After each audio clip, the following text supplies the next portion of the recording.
Пенде болған соң айналамыздағы жақын адамдарымызды ренжітіп аламыз.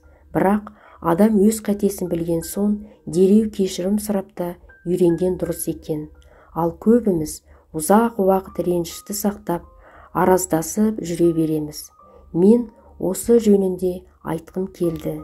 Ренжідім, ал енді өкініп жүрмін. Біз үйде 4 баламыз. Ағам, әпкем және інім бар. Анам да, әкем де мемлекеттік қызметте істеген адамдар. Көп жалақы алмаса да, әкем заңды жақсы білетін. Соның арқасында мемлекеттен тегін берілетін 10 сотық жерге кезекте тұрып алған. Анамның да атынан 1 рет берілетін тегін жер алған. Ал өзіміз Кең сарайда үйде тұрдық. Қала шетінде тұрамыз. Ағам үйленген кезде әкем өзінің атындағы 10 сотық жерді берді. Яғни ағамның атына аударды.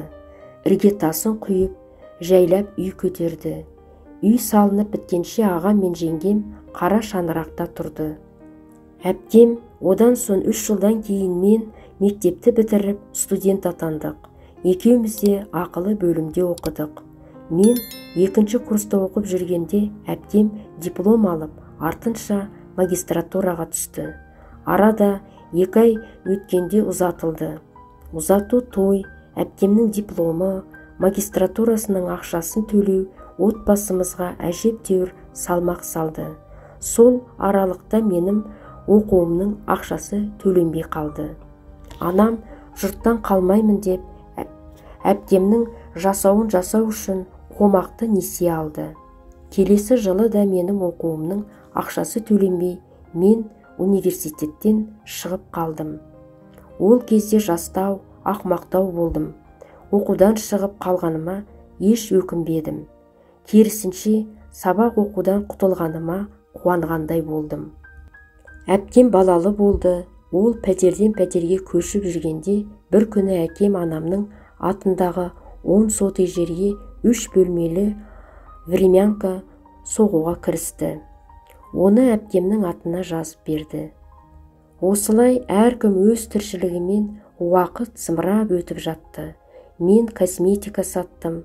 Одан кейін киім дүкеніне сатушы боп орналастым.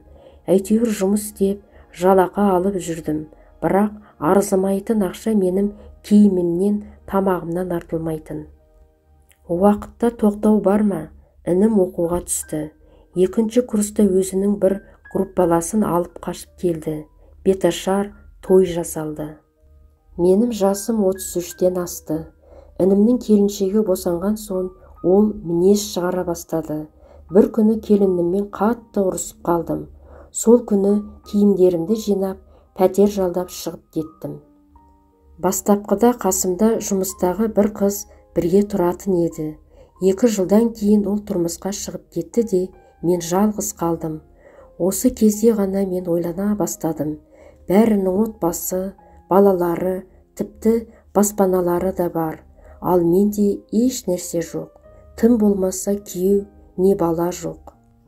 Бұндайда адам ең бірінші жағдайын жасап бермеген ата-анасына ренжиді. Мен бәрін кінәладым. Әпкем тұрмысқа шығып, сол кезде жағаласпағанда мен оқуымды аяқтап, дипломымды алар едім ғой. Әкем әпкемнің магистратурасын төлегенше менің оқуымды төлемеді ме? Басқа балаларына несие алса да ақша тауып берді ғой. Ағама, әпкеме жер беріп, үй тұрғызып берді. Қара шаңырақ інімдікі. Ол бұны үнемі біздің есімізге салып отырады. Ал мағаншы, әкем ешқандай мүлік бермеді. Жылжымайтын мүлік беру үшін мен де міндетті түрде тұрмысқа шығуым керек бе? Ал тұрмысқа шықпасам, мен адам емеспін бе? Осындай сұрақтар санамды жаулап алды. Ең құрығанда дипломым болғанда жұмысқа тұрып, мемлекеттік бағдарламалардың бірімен баспана алар едім. Ашуым келді. Өйткені соңғы жылдары әкем қатты ауырып, бұрынғыдай табыс таба алмай қалған. Дәрі-дәрмегіне көп ақша жұмсайды. Ауырып жүрсе де бірақ әкем менің пәтеріме іздеп келіп жағдайымды сұрап тұратын. Ал мен келініммен ұрысып қалғалы үйге бармай қойғанмын. Бір күні әкем тағы да келді.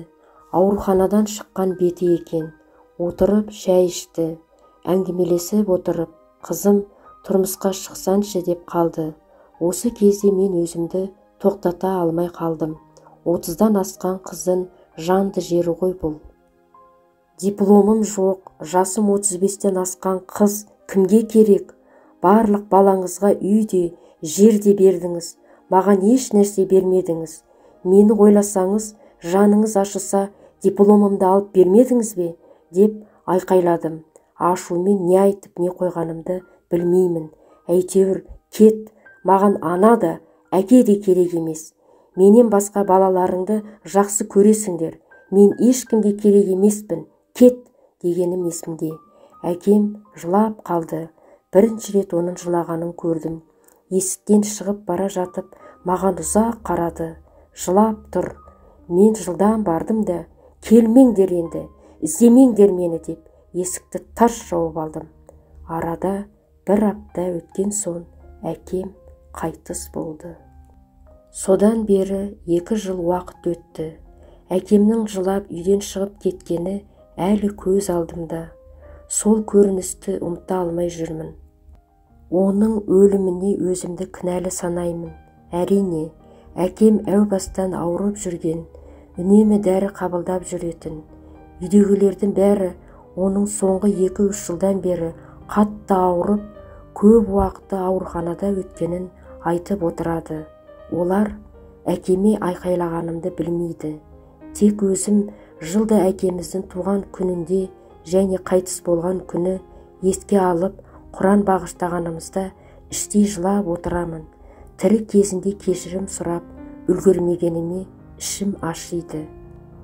Оңашада әкемнің аруағынан талай рет кешірім сұрадым, бірақ бәрібір менің жүрегімде ауыр бір кінәлау сезімі бар. Сол сезімнен арыла алмай келем. Ата-аналарыңызды ренжітсеңіздер, артынша кешірім сұраңыздар. Әйтпесе, үлгермей қалуларыңыз мүмкін.